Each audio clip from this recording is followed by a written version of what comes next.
warahmatullahi wabarakatuh. Anak-anakku semuanya, apa kabar hari ini? Mudah-mudahan semuanya sehat walafiat. Amin ya robbal alamin. Jangan lupa terus pakai masker dan tidak perlu keluar rumah kalau tidak mendesak. Anak-anakku, hari ini kita akan belajar tentang ekonomi, khususnya sejarah pemikiran ekonomi syariah. Jadi hari ini kita akan membahas tentang mengapa sesungguhnya manusia itu perlu belajar ekonomi syariah. Sesungguhnya kita sebagai manusia tidak pernah bisa lepas dari kebutuhan. Beda antara kebutuhan dan keinginan. Kalau kebutuhan adalah sesuatu yang memang kita butuhkan dalam hidup ini, kalau keinginan adalah sesuatu yang memang kita inginkan dan tidak perlu kita realisasikan ya. Artinya antara butuh dan ingin yang kita prioritaskan itu adalah kebutuhan terlebih dahulu. Maka misalnya di Indonesia orang mengatakan di era pandemi COVID-19 ini lebih membutuhkan bantuan untuk makan, bisa survive, bisa bertahan hidup. Kemudian juga butuh bantuan untuk kuota yang lebih penting untuk pembelajaran online. Kemudian manusia juga butuh air yang bersih, air yang sehat untuk konsumsi maupun juga untuk aktivitas sehari-hari. Kita butuh untuk wudhu, untuk mandi, untuk cuci piring dan seterusnya. Nah, selain kebutuhan, kita bicara ekonomi itu bicara tentang tingkat yang disebut produksi. Jadi manusia itu konsumsi, melakukan aktivitas konsumsi tentu tidak lepas dari aktivitas produksi. Aktivitas produksi itu adalah aktivitas yang di dalamnya manusia produce something that we need, memproduksi sesuatu yang dibutuhkan. Nah, apa yang dibutuhkan itu sangat relatif, artinya sangat masing-masing orang sangat memiliki preferensi atau kebutuhan yang berbeda-beda. Misalnya, kalau kita lihat saya pribadi, ini sebagai contoh saja gitu. Setiap hari saya butuh asupan makanan. Ya, paling senang kalau pagi itu makannya pecel. Kalau enggak nasi tahu. Tapi dengan kewajiban harus makan buah dan juga minum susu. Ini bukan iklan ya, tapi karena memang saya suka aja. Kemudian puding, ya, itu saya sangat suka gitu. Nah, konsumsi itu bukan tentang apa yang kita makan saja nak, tetapi sesuatu yang memang kita butuhkan, sesuatu yang kita pergunakan. Nah, saya bangun tidur, kemudian sholat, ya sebelum sholat saya biasanya mandi dulu. Nah, mandi itu tentu pakai sabun. Saya nggak bisa bikin sabun sendiri, maka saya mengandalkan produk. Saya cocok merek yang biru, Lifebuoy. Samponya saya cocoknya pakai juga Lifebuoy yang hijau. Setelah itu pakai sikat gigi dan odol. Saya nggak bisa bikin sendiri gitu. Jadi semuanya sangat tergantung dengan pabrik, how to produce something that we need gitu.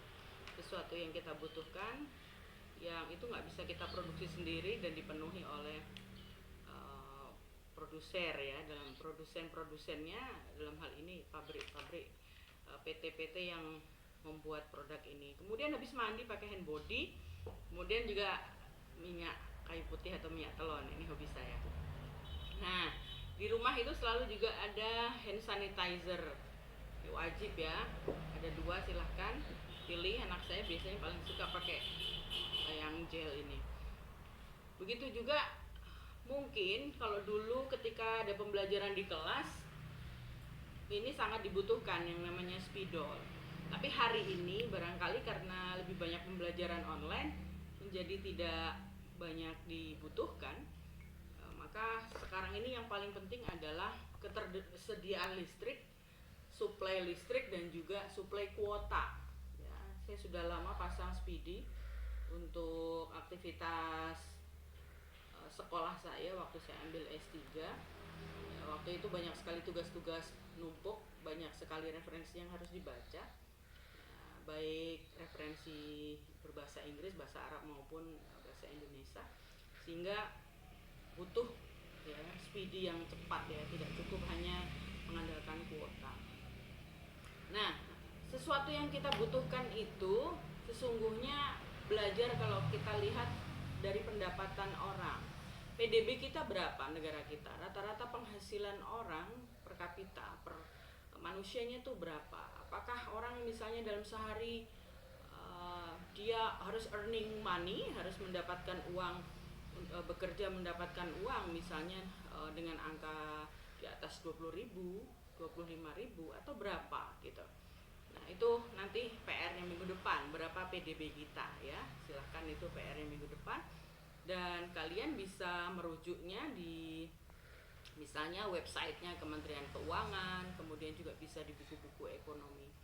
Bisa dibaca berapa PDB kita di tahun 2019-2020 agar kita bisa mengukur gitu ya selama 2 tahun sebelum adanya pandemi dan pasca pandemi COVID-19. Nah, anak-anakku nanti Ibu akan share rencana pembelajaran semesternya lewat grup WA. Dan yang paling penting kalian saya mohon banyak ngaji ya, setiap hari harus ngaji. Kemudian juga nggak boleh malas nih, karena malas itu sesungguhnya bisa disembuhkan dan yang bisa menyembuhkan adalah diri kita sendiri. Nah, kita harus meneladani Nabi kita, Nabiullah Muhammad SAW. Kita bisa baca dalam sejarah hidup beliau. Beliau itu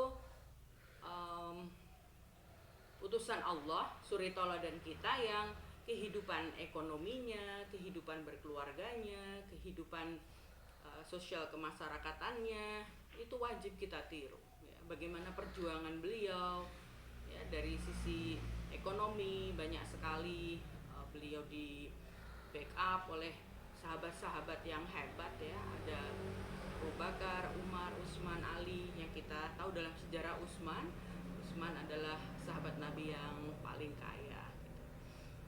Nah, kita bisa baca itu dan Ibu berharap kalian juga banyak referensi-referensi yang bisa dibaca karena dalam khazanah Islam yang numpuk tuh banyak di perpustakaan dan juga ada saya kira anak-anak bisa akses secara online itu banyak bicara tentang sejarah pemikiran ekonomi Islam abad pertama, abad tengah, abad mutakhir. Nah, misalnya kalian akan ketemu dengan nama-nama tokoh Abu Yusuf yang menulis tentang kharaj, pajak, kemudian juga Al-Amwal ya. Kemudian juga Abu Ubaid, tokoh kemudian Ibnu Khaldun ya dalam kitab Al-Muqaddimah, ya, Al-Ghazali dalam kitab Ihya di jilid 4 itu membahas tentang teori uang, misalnya bagaimana fungsi uang dalam Islam yang benar seperti apa ya.